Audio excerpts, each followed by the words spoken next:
오늘 김희수 헌재소장 청문회가 끝났는데요. 털 게 거의 없었어요, 이 양반은. 어차피 헌법재판관 할 때 대부분 나왔던 이야기들이 재판으로 나왔던 거거든요. 그래서 김희수 헌재소장 후보자에 대해서는 사실 통과가 낙관한다, 저는 이렇게 생각해요. 그쪽에서 제기했던 것 중에 이런 게 있었습니다.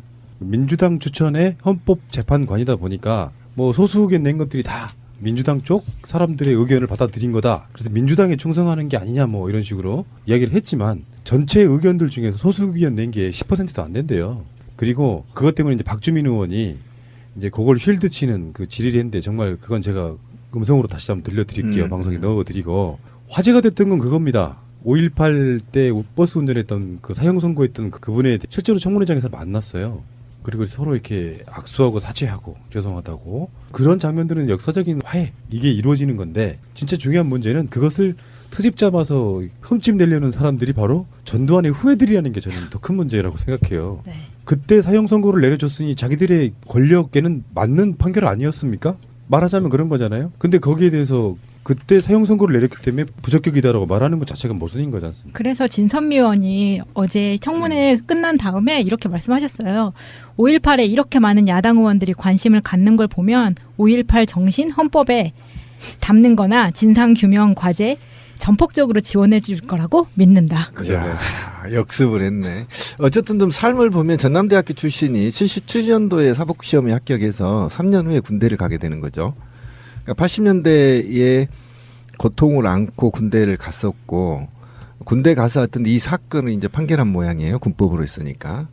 1차 군법으로 했기 때문에 별 의미가 없었고 어쨌든 그때 당시에 군 법무관이었다면 독재 정권에 대항하기는 굉장히 어려운 그런 입장에서 이런 판결을 내렸고 그다음에 김희수 헌법재판관 소장 후보가 하는 말이 그 판결로 인해서 평생의 재판에 고뇌하게 됐다. 소회를 이제 말씀을 한 거에 참 눈물겹더라고요. 그리고 최근에 시간은 지났지만 어쨌든 그 당사자들과 청문회에서 만나서 악수를 하는 건 화합의 시대, 그다음에 상생의 시대, 그다음에 더 나아가 혁신과 계획의 시대에 맞는 행동이어서 참 눈물겨웠다. 37년간 이들을 누가 갈라놨는가? 바로 자유한국당 같은 폐륜 세력들이 화해하지 못하게 갈라놓은 곳이 아닌가라는 생각했을 때 새로운 시대가 오긴 왔다. 그 피해자가 자기 사형 선고를 내렸던 그분이 피해 갈까봐 이리 와서 화해하는 모습을 보여줬다는 것은 한국 사회에서는 보기 드문 멋진 모습이었다. 이렇게 보시면 돼요. 드라마 같더라고요. 맞아요. 예. 네. 이 민주주의 사회에서 특히 이 헌법재판관, 이 판사라는 사람이 헌법재판관으로 있으면서 소수 의견을 낸다는 것은 뭐 물론 퍼센트로 보면 100%가 아니고 뭐 한 10% 정도라고 하지만 이 소수 의견을 그렇게 꾸준히 제기한다는 것 자체가 이거는 굉장히 민주주의에 큰 도움이 되는 행동이에요. 이 시대의 흐름에서 어떤 때는 독재도 있었고 어떤 때는 막장 정부도 있었고 뭐 온갖 억압, 국정원을 통하는 사찰 이런 것들이 만연하던 사회에서 헌법재판관으로 있으면서 소수 의견을 꾸준히 제기했다는 것은 그 정권의 입맛에 맞는 판결만을 내리지는 않겠다라는 의지거든요. 그래서 이거는 굉장히 민주주의에 대해 시스템에 대해서 이해도가 높으신 분이고 이게 머리와 가슴 속에 각인이 잘 돼 있으신 분이다라는 판단을 내릴 수가 있을 것 같아요. 그리고 아까 우리 그 푸른나무가 얘기한 그 굉장히 중요한 얘기를 했는데 더불어민주당이 추천한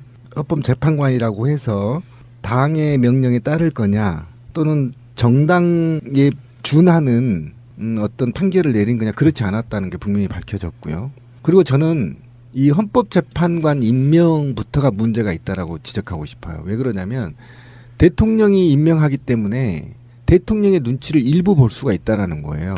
그러니까 통진당 해산 관련해 소수 의견 1명 나왔잖아요. 이게 잘못됐다는 겁니다.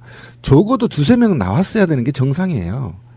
그런데 거기에 대해서 1명 나왔다는 이유만으로 헌법재판소 소장에 문제가 있다라든가 이렇다고 한다면 거의 뭐 군사 독재나 획일주의를 의미하는 거죠. 그렇잖아요. 민주주의라는 건 다양성을 의미하는 건데 재판관이 전체가 다 획일적으로 하면 북한과 다를 게 뭐 있죠? 저는 그렇게 판단을 해서 이건 뭐 꼬투리 잡기 위한 꼬투리인 것이고요. 만약에 통진당 해산이나 기타 소수 의견들이 없었다고 한다면 대한민국은 지금 대한민국이 아닐 수도 있어요. 굉장히 위험한 발상이고 이것이 바로 전체주의고 획일주의에 준한다. 당연히 더 나와야 된다. 소수 의견들이. 2-3명은 나와줘야 건강한 헌법재판소다. 이렇게 보시면 됩니다. 청문회에서 그런 얘기 나왔습니다. 통합진보당 해산에 소속에 낸 이유 중에 하나가 이석희 이 사람들이 통합진보당의 주도하는 세력도 아니었는데 그 이후로 해산시키는 것 자체가 말이 안 된다 이런 의견도 냈었고요. 그럼요. 근데 오늘 최고의 스타는 아마 이채익 자유한국당 의원인 것 같습니다. 5.18 단체들 향해서 막 어용이라고 하고요. 평상시 어용을 많이 누려본 분들한테는 다 어용으로 보이는 거예요. 물론 제가 들었던 어용 방송이긴 합니다.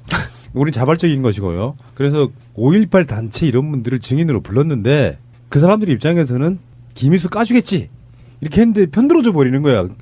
이것들 봐라 이게 어용이네 이렇게 소리 지르고 난리가 났어요. 그러니까 나물님 있죠. 백도라지 씨. 백도라지 씨가 뭐라 그랬어요? 한마디 크게 하셨죠.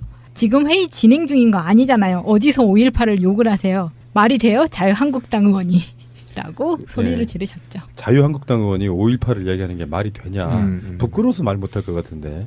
뭐 그런 정도였었고 김희수 재판관에 대해서는 사실 반대를 위한 반대가 극명히 보였고 그분 자체가 아주 특별한 하자가 있다 이렇게 느끼긴 좀 힘들고 잠시 후에 오겠습니다. 국민의당에서는요. 김상조, 김동연, 김희수는 청문 보고서 채택해준다. 한다 이런 입장이고요. 광경화 외교장관 후보자에 대해서는 보고서 채택 못하겠다. 사실상 반대 이렇게 되는 거거든요. 국민의당이 어느 정도만 협조랄까 이런 걸 좀 해준다고 하면 실제 국정 운영이 쉬워져요. 120석 플러스 40석이니까 160석 과반이 넘지 않습니까? 물론 국무총리를 제외한 이런 나머지 분들은 국회에서 통과가 사실은 별 의미는 없는데 이제 이런 측면을 우리가 봐야 되거든요. 그냥 통과시켜? 그러면 다수결로 찬반 투표해볼까? 직권상정해? 청문회 보고서 채택하지 않아도 나 임명할 거야? 이런 방식으로 가기는 힘들다는 겁니다. 왜 그러냐면은 지금 조심스럽게 유리 그릇 다루듯이 조심조심 갖고 가고 있는 거예요. 근데 이미 이제 어깃장을 계속 넣고 있는 거죠. 이낙연 총리 후보자 국회 이제 표결부터. 그렇다 보니까 문재인 대통령이 뭐 사실 그 전략을 구사한다고 보기보다는 여기서 여당이 정말 잘해줘야 되는데 정치력 발휘 잘 해가지고 야당을 어떻게 대할 것인지 나는 문재인 대통령이나 더불어민주당 수뇌부의 어떤 전략이 뭘까가 되게 궁금해요. 오늘 그 청와대에서 발표가 있었어요. 다음 주에 여야 상임위원장과 대통령께서 회동을 한다고 합니다. 회동 요청을 했고요. 이 회동을 할 때 요청 2가지 큰 사항은 하나는 내각 구성 문제하고 또 한 가지는 추경에 대한 협조 요청 이것을 회동에서 논의한다고 하는데요. 사실 지금 야당들에게는 지금 딜레마에 빠져 있는 것 같아요. 이 국민들에게 만약에 이 야당들이 상임위원장과 회동이 끝나고 나서도 협치를 하지 않고 계속 어깃장만 놓는 모습을 보인다면 국민들한테 야당은 이제는 협치 안 하는 그냥 반대만을 위한 반대하는 당, 반대당들이다라는 이미지를 명확하게 심어줄 것 같고요. 그다음에 대통령은 협치를 하려고 할 만큼 노력했다라는 부분들이 국민들이 자연스럽게 받아들여질 것 같아요. 명분 쌓기. 예, 그래서 이제 정당성을 국민들로부터 인정을 받을 것 같고요. 그런 상황이기 때문에 야당들이 이게 무조건 반대만은 하기는 쉽지 않은 상황인 것 같아요. 대통령과 청와대와 민주당이 아마도 전국의 주도권을 이렇게 잡아가려고 하는 것 같은 느낌이 들기는 하는데 나쁜 의미는 아닙니다. 그리고 대통령이 이런 상황으로 가게 되면 대통령은 이제는 야당과의 협치가 아니라 국민만 바라보고 국민의 뜻에 따라서 정치를 할 수 있는 계기가 될 수도 있어요. 그리고 또 한 가지 중요한 게 있습니다. 바른정당 김용태 의원이 강경화 후보에 대해서 유리천장을 깬 분이다라는 평가를 내리면서 이거는 인준을 해줘야 된다라는 그 발언을 했거든요. 이런 발언의 진위성을 보면 만약에 국민의당이 강경화 후보에서 끝까지 반대를 했을 경우에 바른정당이 거기에 찬성표를 던지는 순간 바른정당의 지지율은 엄청나게 올라갈 수가 있어요. 그리고 반면에 국민의당 지지율은 더 그 상태에서 10%도 안 나오는 상태에서 더 떨어질 수도 있고요. 이런 상황이고요. 그렇다고 봤을 때 바른정당한테는 오히려 이번이 더 큰 기회가 올 수 있는 거고 국민의당이 대놓고 강경화 후보에 대해서 계속 반대만을 하기는 쉽지 않은 것 같은 느낌이 듭니다. 문재인 대통령이 어느 정도 딜레마가 좀 있다고 저는 보는 입장이라 왜 그러냐면 아까 협치 말씀하셨잖아요. 협치를 위한 노력의 일환으로 뭔가 문재인 대통령도 하나를 포기하거나 뭐 팔을 잘라주거나 이렇게 해라 지금 이렇게 요구하고 있는 겁니다. 그러니까 한 발짝이라도 후퇴를 해서 정말로 야당을 존중한다는 모습을 보여줘라라고 무리하게 강경화를 끌어들여서 계속 치고 있는 건데 그래서 사실은 사인 간의 무슨 전투 같으면은 둘이 막 치고니 받거니 싸웠어요. 문재인 대통령도 좀 맞았지. 그러니까 약간 타박상 좀 들었는데 똑같이 싸우면은 야당은 지금 골절상이 나는 이런 상황이거든요. 그렇다고 그래서 이긴 게임, 그러니까 손해를 안 보는 게임이라고 말할 수 있는 것이 아니라 전에 그 신배님도 그런 표현을 좋게 하셨는데 잔매에 골병드는 그 모양새가 될 수 있기 때문에 좀 조심스럽다 생각합니다. 그러니까 지금 두 가지로 좀 평을 해야 되는데 협치라는 것이 이 협치가 과연 적폐 세력들과도 협치를 하라는 것인지 첫 번째가 있고요. 두 번째 지지율 하락이 지금 인사청문회 때문에 약 5% 이상 빠졌는데 그렇다고 해도 높죠. 78%니까. 그러니까 이게 자유한국당에서는 거 봐라 인사청문회 잘못한 일이 지지율이 떨어지고 있잖아. 이렇게 얘기한 게 잘못 해석될 수 있다라는 거예요. 두 개. 국민이 바라는 건 그동안의 적폐를 청산하는 데 있어서 당신한테 지지도를 이렇게 높게 보여준 것은 개혁을 위한 드라이브를 강하게 밀어붙이라는 거였는데 협치라는 이걸로 인해서 오히려 발목 잡은 거 여기에 대해서 잠깐 집권 4주째 지지부진해지는 것 이것 때문에 오히려 지지율이 떨어졌다고 봐야 되는데 이것이 마치 언론과 기성 언론들이 문재인 대통령을 길들이게 한답시고 그거 봐라 니네 인사청문회 제대로 참여 안 하니까 또는 인사청문회 제대로 된 사람을 내놓지 않으니까 지지율 떨어지지 않을게 분석하고 있거든요. 근데 이 두 가지 분석 중에 저는 선자를 선택하고 싶은 거예요. 그러니까 강한 개혁을 하라고 강한 적폐를 청산하라고 엄청난 표차로 밀어줬단 말이죠. 그리고 집권 시기에 80%가 넘는 지지율을 보내줬어요. 그런데 인사청문회 때 발목을 잡히고 있단 말이에요.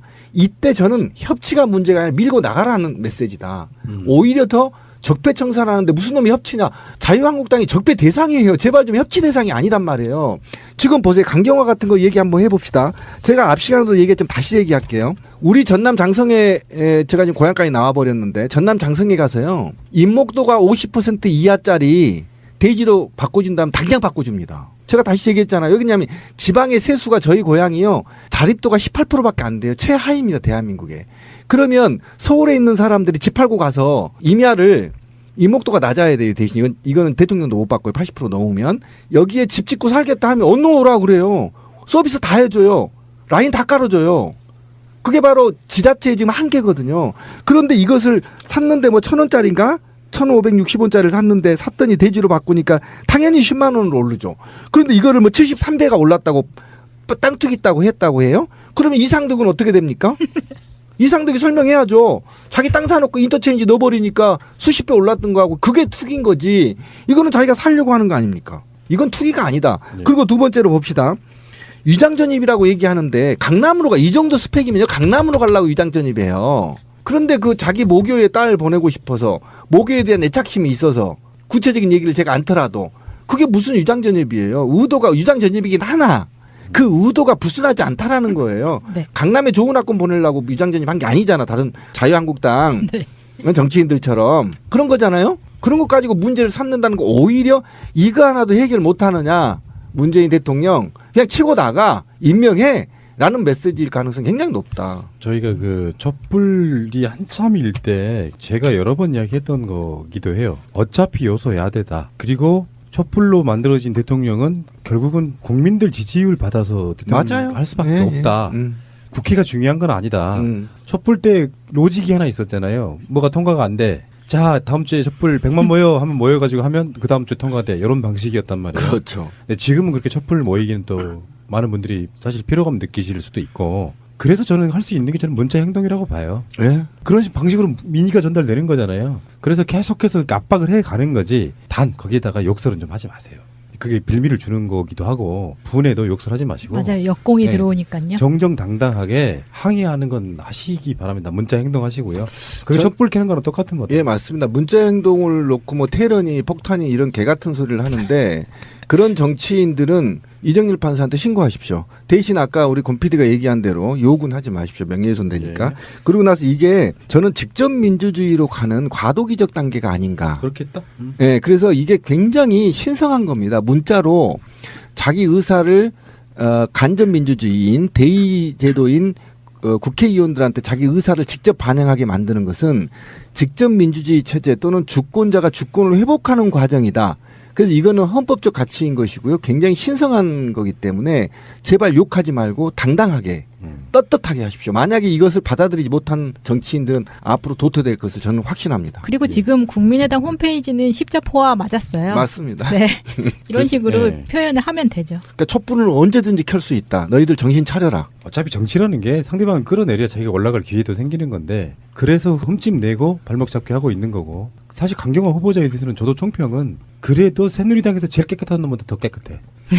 내가 봤을 땐 그래요. 그러니까 그럼 지들이 내라든가. 지들이 내면 되잖아. 그러니까 강경화 후보자는 보통 우리가 도시에 사는 보통 사람들 정도의 흠결 정도라고 봐요. 완벽한 사람은 아닌데 자기들이 말하기엔 좀 뻘쭘한 거고요. 아까 그 73배 땅값 오는 것도 신빈이 말씀하신 게 딱 그 결이거든요. 딱 그렇죠. 그렇게 되는 거고요. 근데 그거를 지적하는 사람이 심지어 최경환이에요.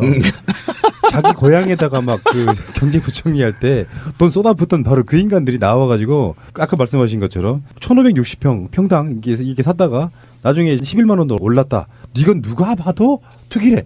땅값 오른 다 투기야. 그냥 보면 투기지. 근데 이거는 대지로 바꾸면 다 이렇게 올라요. 저희 시골도 똑같아요. 그렇겠죠. 누가 네, 한 갖고 15만 나서 원 땅의 올라요. 가치를 올린 건지.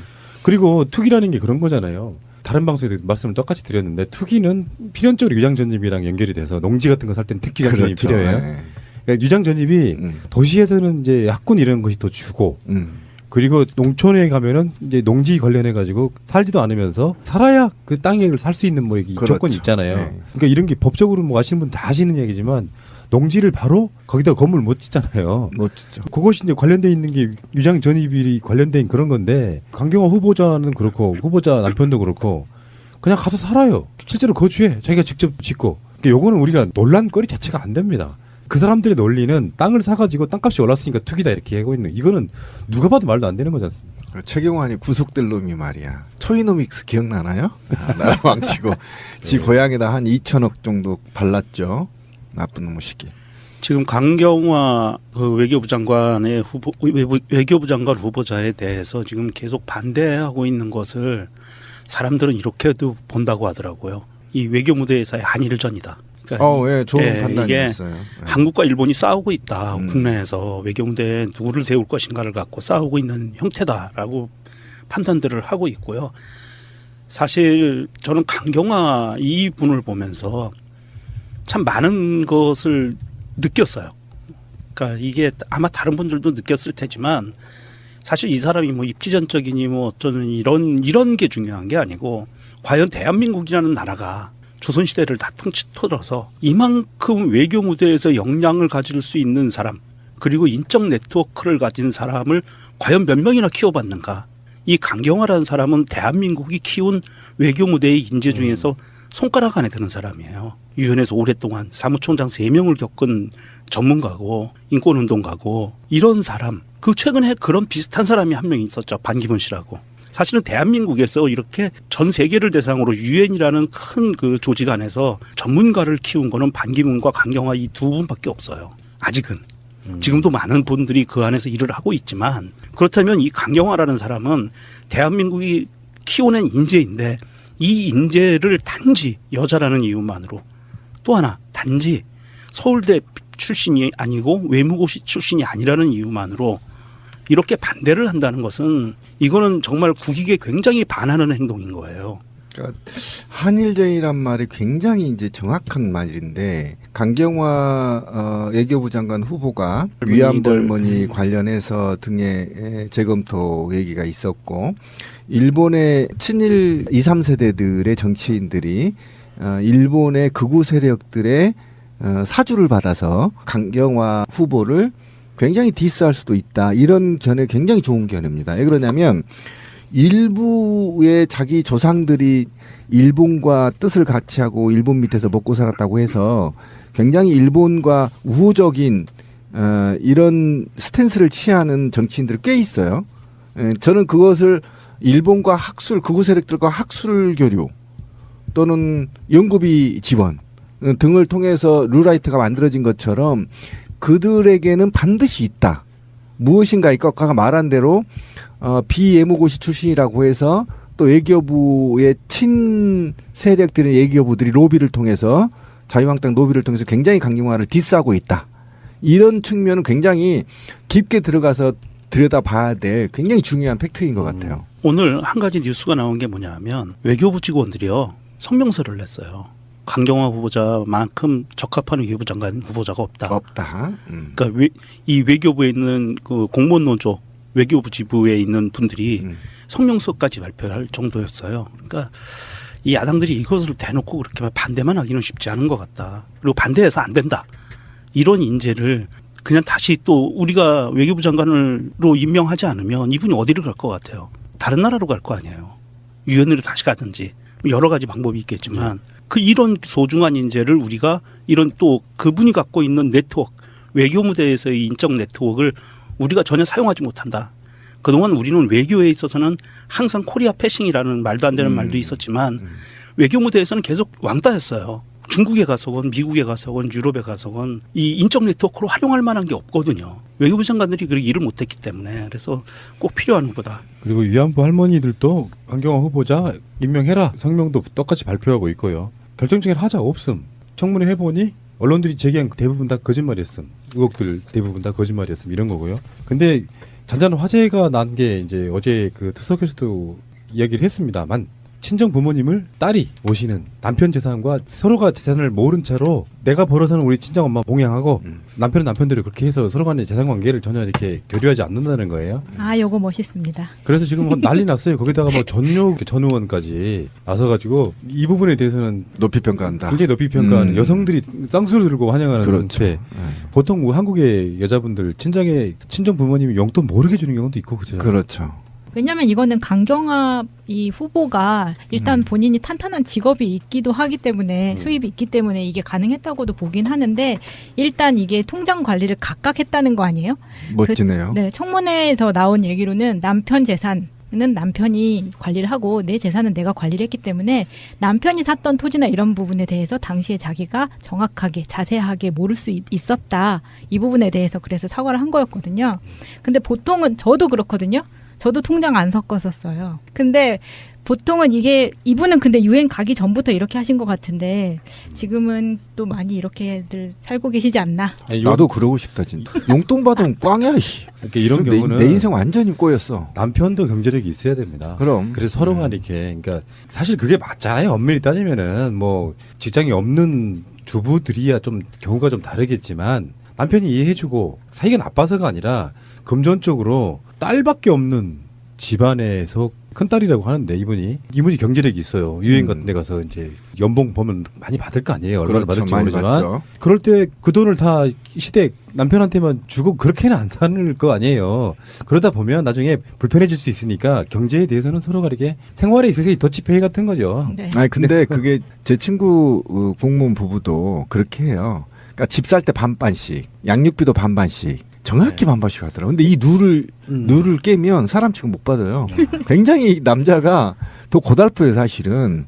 왜 그러냐면 남자는 돈이 해프잖아요. 그러니까 떨어졌다 그러면 사람 취급 못 받으니까 굉장히 거기에 스트레스 쌓이더라고. 나처럼 확 맡겨버리고 그냥 없으면 없는 대로 사는 게 낫지. 그러니까 이 집안이 그 딸만 택시라고 하는데 그럼 예전 같으면 아들이 없으면은 진짜로 제대로 부양해줄 가족이 없는 거예요. 그럼요. 지금은 시대가 엄청나게 많이 바뀌었고 그래서 그렇게 한다는 거에 대해서 많은 분들이 어쩌면 당연한 걸 수도 있는데 아직도 한국 정문화는 좀 그게 안 되는 측면이라. 근데 통장을 따로 관리를 하고요. 공동으로 드는 비용은 공동으로 모아서 쓰면 되니까요. 차라리 한국도 이런 문화가 정착할 수 있는 계기가 됐으면 좋겠네요. 근데 그건 직장인들 이야기고. 그러니까 아까 우리 주부들 같은 경우 좀 다르죠. 명종님이 얘기한 거 보니까 참 감동이네요. 대한민국에서 대한민국 공무원 노동조합이에요. 외교부 노조 지부인데요. 네. 그 한상구 위원장인데 노조가 이렇게 발표하기가 굉장히 어렵거든요. 우리나라 역사에서 없었어요. 최초라고 해요. 예, 저도 이제 노조 간부 한 13년 하는데 그 지자체장 뽑히는데 환영한다고 이 논평을 발표하는 건 이례적인 거고요. 그만큼 지자체장이 아니라 외교부 장관. 그러니까 우리는 지자체인 거잖아요. 그러니까 우리는 지자체장이 이제 뽑히는데 그 사람 뭐 반대한다고 또는 찬성한다고 반대한다고는 해봤는데 찬성한다고는 한 번도 안 해봤거든요. 13년 동안. 그래서 외교부 노조가 이렇게 발표하는 건 그냥 발표하는 게 아니에요. 노조만의 기준이 있거든요. 그 기준에 맞기 때문에 또 이걸 발표해도 내가 어용이라는 소리를 듣지 않겠다라는 자신감이 있기 때문에 발표하는 그렇죠. 겁니다. 굉장히 이례적이고요. 아까 대한민국 최초라고 하는데 저도 처음 봤어요 지금.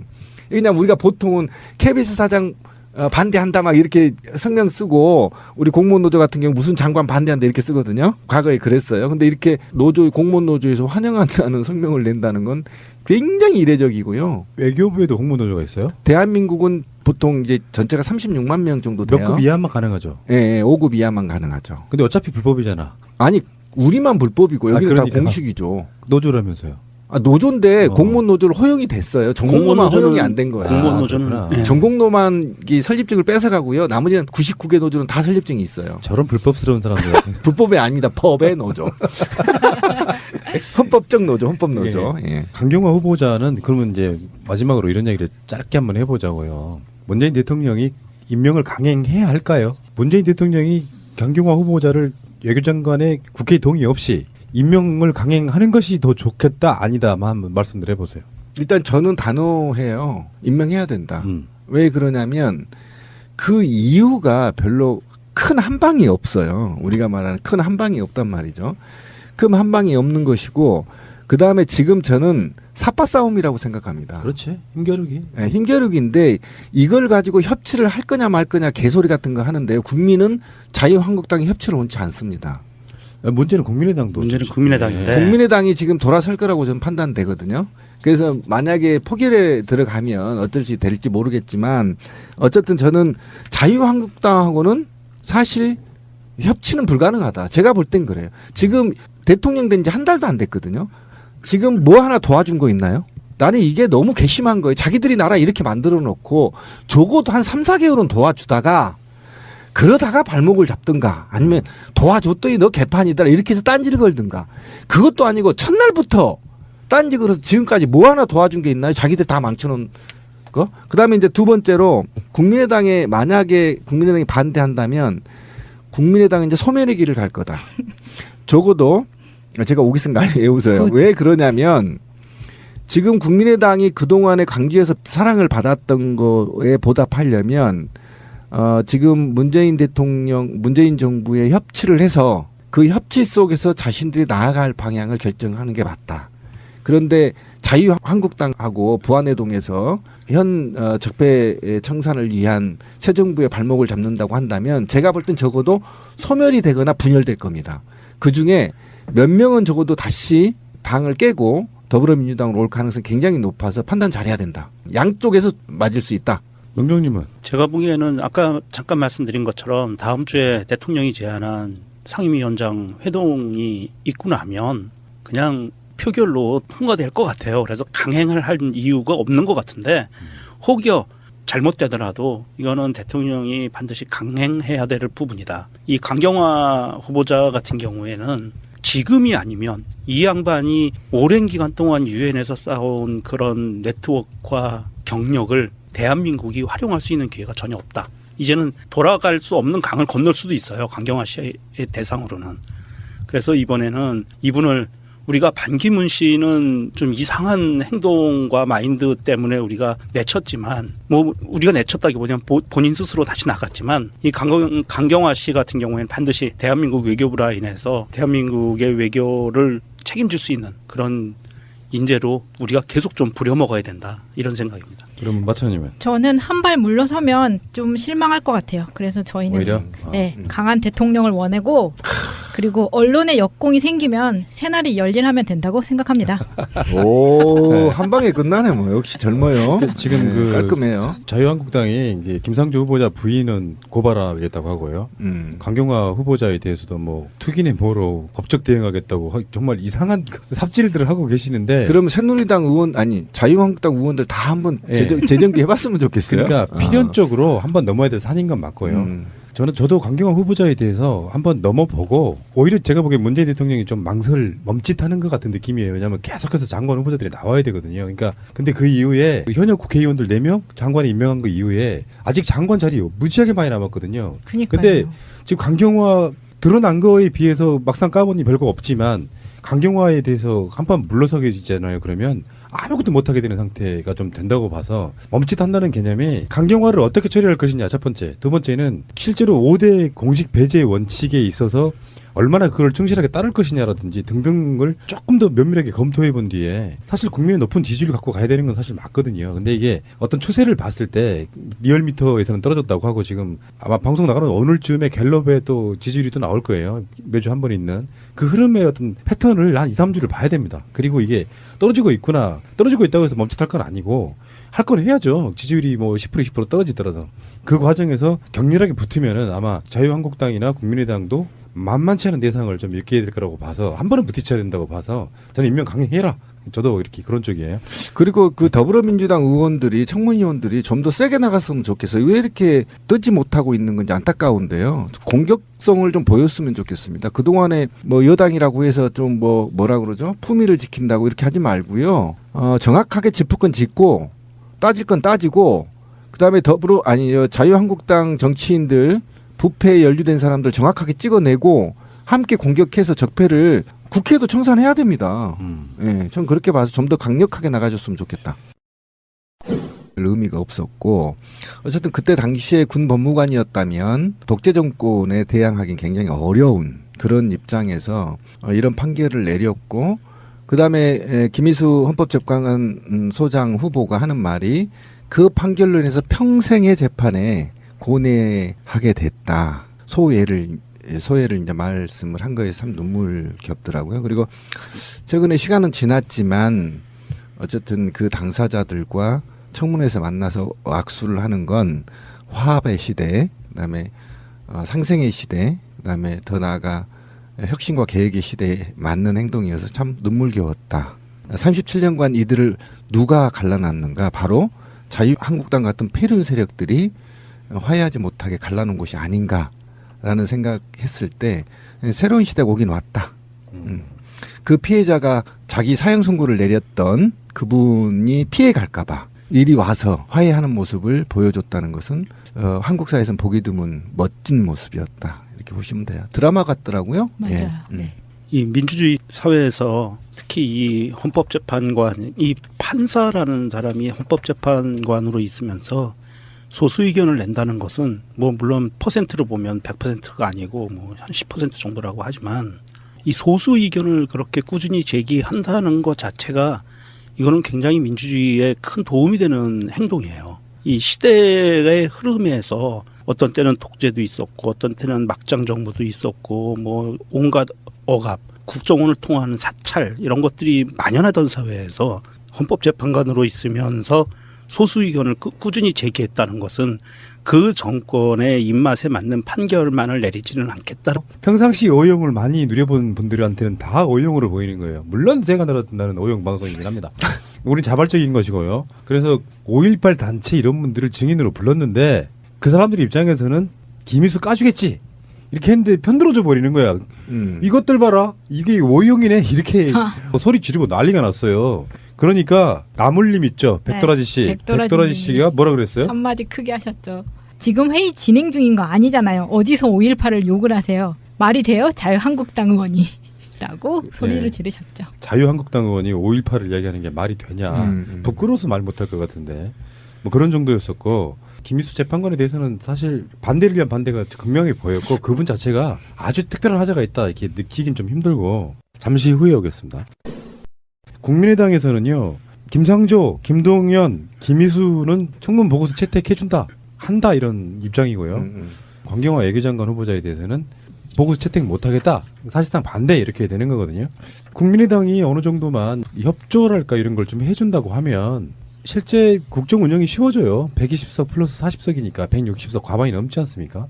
물론 국무총리를 제외한 이런 나머지 분들은 국회에서 통과가 사실은 별 의미는 없는데 이런 측면을 우리가 봐야 되거든요. 그냥 통과시켜? 그러면 다수결로 찬반 투표 해볼까?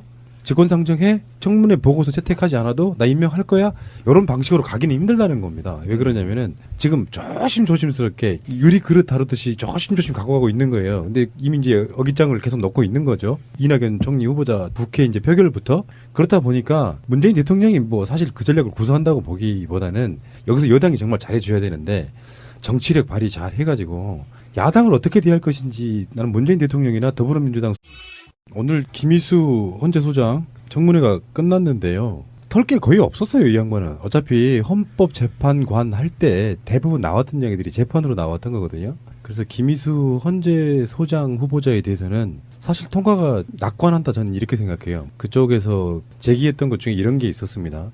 민주당 추천의 헌법재판관이다 보니까 뭐 소수 의견 낸 것들이 다 민주당 쪽 사람들의 의견을 받아들인 거다. 그래서 민주당에 충성하는 게 아니냐 뭐 이런 식으로 이야기를 했지만 전체 의견들 중에서 소수 의견 낸 게 10%도 안 된대요. 그리고 그것 때문에 이제 박주민 의원이 이제 그걸 쉴드 치는 그 질의를 했는데 정말 그건 제가 음성으로 다시 한번 들려드릴게요. 방송에 넣어드리고 화제가 됐던 건 그겁니다. 5.18 때 버스 운전했던 그 사형 선고했던 그분에 실제로 청문회장에서 만났어요. 그리고 서로 이렇게 악수하고 사죄하고 죄송하다고 그런 장면들은 역사적인 화해 이게 이루어지는 건데 진짜 중요한 문제는 그것을 트집 잡아서 흠집 내려는 사람들이 바로 전두환의 후예들이라는 게 저는 더 큰 문제라고 생각해요. 네. 그때 사형 선고를 내려줬으니 자기들의 권력에는 맞는 판결 아니었습니까? 말하자면 그런 거잖아요. 근데 거기에 대해서 그때 사형 선고를 내렸기 때문에 부적격이다라고 말하는 것 자체가 모순인 거지 않습니까? 그래서 진선미 의원이 어제 청문회 끝난 다음에 이렇게 말씀하셨어요. 5.18에 이렇게 많은 야당 의원들이 관심을 갖는 걸 보면 5.18 정신 헌법에 담는 거나 진상규명 과제 전폭적으로 지원해 줄 거라고 믿는다. 야, 역습을 했네. 어쨌든 좀 삶을 보면 전남대학교 출신이 77년도에 사법시험에 합격해서 3년 후에 군대를 가게 되는 거죠. 그러니까 80년대에 고통을 안고 군대를 갔었고 군대 가서 어떤 이 사건을 이제 판결한 모양이에요. 군법으로 했으니까. 1차 군법으로 했기 때문에 라는 의지거든요. 그래서 이거는 굉장히 민주주의에 대해 시스템에 대해서 이해도가 높으신 분이고 이게 머리와 가슴 속에 각인이 잘 돼 있으신 분이다라는 판단을 내릴 수가 있을 것 같아요. 그리고 아까 우리 그 푸른나무가 얘기한 그 굉장히 중요한 얘기를 했는데 더불어민주당이 추천한 헌법재판관이라고 해서 당의 명령에 따를 거냐 또는 정당에 준하는 어떤 판결을 내린 거냐 그렇지 않았다는 게 분명히 밝혀졌고요. 그리고 저는 이 헌법재판관 임명부터가 문제가 있다라고 지적하고 싶어요. 왜 그러냐면 대통령이 임명하기 때문에 대통령의 눈치를 일부 볼 수가 있다라는 거예요. 그러니까 통진당 해산 관련해 소수 의견 1명 나왔잖아요. 이게 잘못됐다는 겁니다. 적어도 2-3명 나왔어야 되는 게 정상이에요. 그런데 거기에 대해서 1명 나왔다는 이유만으로 헌법재판소 소장에 문제가 있다라든가 이렇다고 한다면 거의 뭐 군사 독재나 획일주의를 의미하는 거죠. 그렇잖아요. 민주주의라는 건 다양성을 의미하는 건데 재판관이 전체가 다 획일적으로 하면 북한과 다를 게 뭐 있죠? 저는 그렇게 판단을 해서 이건 뭐 꼬투리 잡기 위한 꼬투리인 것이고요. 만약에 통진당 해산이나 기타 소수 의견들이 없었다고 한다면 대한민국은 지금 대한민국이 아닐 수도 있어요. 굉장히 위험한 발상이고 이것이 바로 전체주의고 획일주의에 준한다. 당연히 더 나와야 된다. 소수 의견들이. 2-3명은 나와줘야 건강한 헌법재판소다. 이렇게 보시면 됩니다. 청문회에서 그런 얘기 나왔습니다. 통합진보당 해산에 소수 의견 낸 이유 중에 하나가 이석희 이 사람들이 통합진보당에 주도하는 세력도 아니었는데 그 이후로 해산시키는 것 자체가 말이 안 된다 이런 의견도 냈었고요. 그럼요. 근데 오늘 최고의 스타는 아마 이채익 자유한국당 의원인 것 같습니다. 5.18 단체들 향해서 막 어용이라고 하고요. 수뇌부의 어떤 전략이 뭘까가 되게 궁금해요. 오늘 그 청와대에서 발표가 있었어요.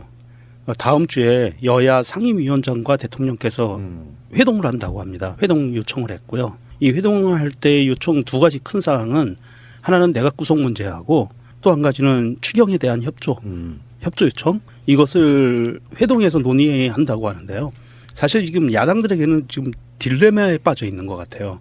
이 국민들에게 만약에 이 야당들이 상임위원장과 회동이 끝나고 나서도 협치를 하지 않고 계속 어깃장만 놓는 모습을 보인다면 국민들한테 야당은 이제는 협치 안 하는 그냥 반대만을 위한 반대하는 당, 반대당들이다라는 이미지를 명확하게 심어줄 것 같고요. 그다음에 대통령은 협치를 하려고 할 만큼 노력했다라는 부분들이 국민들이 자연스럽게 받아들여질 것 같아요. 명분 쌓기. 예, 그래서 이제 정당성을 국민들로부터 인정을 받을 것 같고요. 그런 상황이기 때문에 야당들이 이게 무조건 반대만은 하기는 쉽지 않은 상황인 것 같아요. 대통령과 청와대와 민주당이 아마도 전국의 주도권을 이렇게 잡아가려고 하는 것 같은 느낌이 들기는 하는데 나쁜 의미는 아닙니다. 그리고 대통령이 이런 상황으로 가게 되면 대통령은 이제는 야당과의 협치가 아니라 국민만 바라보고 국민의 뜻에 따라서 정치를 할 수 있는 계기가 될 수도 있어요. 그리고 또 한 가지 중요한 게 있습니다. 바른정당 김용태 의원이 강경화 후보에 대해서 유리천장을 깬 분이다. 라는 평가를 내리면서 이거는 인준을 해줘야 된다라는 그 발언을 했거든요. 이런 발언의 진위성을 보면 만약에 국민의당이 강경화 후보에서 끝까지 반대를 했을 경우에 바른정당이 거기에 찬성표를 던지는 순간 바른정당의